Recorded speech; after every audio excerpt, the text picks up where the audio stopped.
Hello students, आप देख रहे हो लर्न विथ कोमल। इसमें आज मैं आपको हिंदी निबंध बताने वाली हूँ जो मैंने आपके लिए तैयार करके रखा है।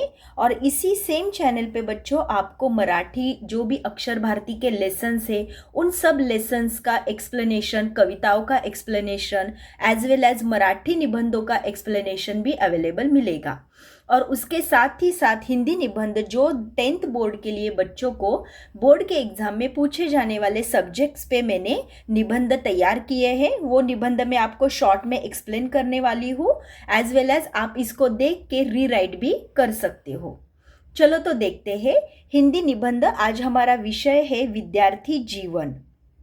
देखो, विद्यार्थी जीवन मनुष्य के जीवन का सबसे महत्वपूर्ण और सुनहरा काल होता है। अभी विद्यार्थी क्या है, वो मनुष्य जीवन में पहले मनुष्य बनने से पहले वो एक विद्यार्थी होता है और यही समय उसके लिए महत्वपूर्ण और सुनहरा काल होता है। विद्यार्थी जीवन में ही मनुष्य का चरित्र, व्यक्तित्व और सोच विकसित होती है।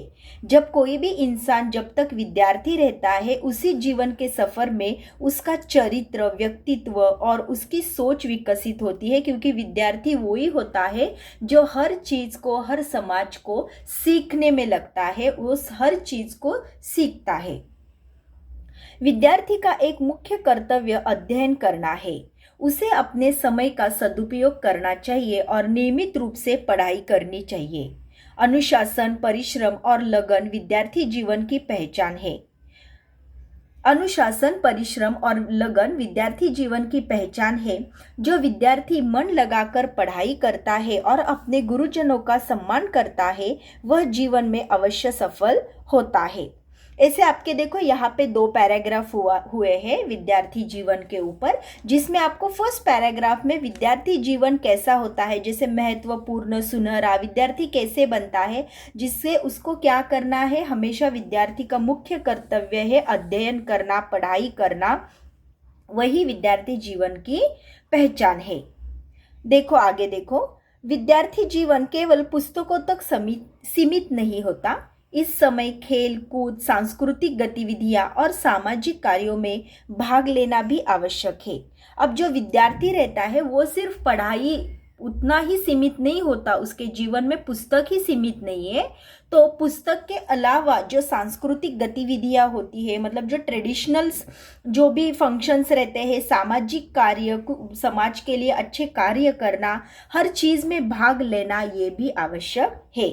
क्योंकि इससे क्या होता है, शरीर स्वस्थ रहता है और मानसिक विकास भी होता है। इन सब चीजों से विद्यार्थी का शरीर स्वस्थ रहता है और मानसिक जीवन भी उसका डेवलप हो जाता है, विकसित हो जाता है।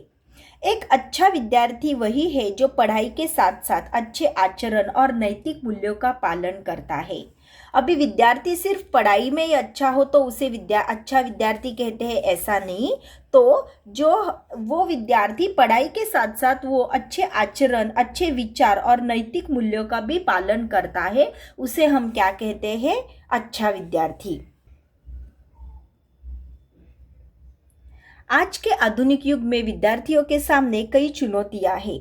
जैसे बच्चों आजकल क्या हुआ है, आजकल बहुत सारा कंपटीशन बढ़ गया है, इसलिए विद्यार्थियों के सामने कई चुनौतियां हैं। जैसे मोबाइल फोन, इंटरनेट और सोशल मीडिया उनके समय का बहुत हिस्सा ले लेते हैं। अब देख रहे हो मोबाइल और इंटरनेट की वजह से बच्चों का ज़्यादा से ज़्यादा वक्त अभी उधर जा रहा है, मतलब जो अच्छी चीज़ें सीखनी है उसमें वक्त उनको कम पड़ रहा है, क्योंकि उनका ज़्यादा से ज़्यादा वक्त इंटरनेट और सोशल मीडिया ने ले लिया है। इसलिए विद्यार्थियों को समय का सही प्रबंधन करना चाहिए और इसलिए खुद विद्यार्थियों को ही अपना समय का एक महत्वपूर्ण, मतलब पढ़ाई के लिए टाइम देना चाहिए, समय का प्रबंधन करना चाहिए। अंत में कहा जा सकता है कि विद्यार्थी जीवन जीवन की आधारशिला है। यदि यह मजबूत होगा तो भविष्य भी उज्जवल होगा। इसलिए नियमित अभ्यास करें और सकारात्मक सोच रखें। अंत में आप क्या कह सकते हो कि विद्यार्थी जीवन ही जीवन की आधारशिला है, मतलब जीवन में हमें अगर आगे बढ़ना है तो विद्यार्थी जीवन में ही हमें बहुत सारी अच्छी चीजें सीखनी होगी। यदि यह मजबूत होगा तो ही भविष्य भी उज्जवल होगा। और इसीलिए बच्चों नियमित अभ्यास करो और सकारात्मक सोच रखो। इस तरह जो 8 मार्क्स के लिए निबंध पूछा जाएगा बच्चों, विद्यार्थी जीवन, इसको मैंने आपको लिख के अच्छे से एक्सप्लेन किया है। इसी तरह और अच्छे निबंध के साथ हम जल्दी ही मिलते हैं। Thank you.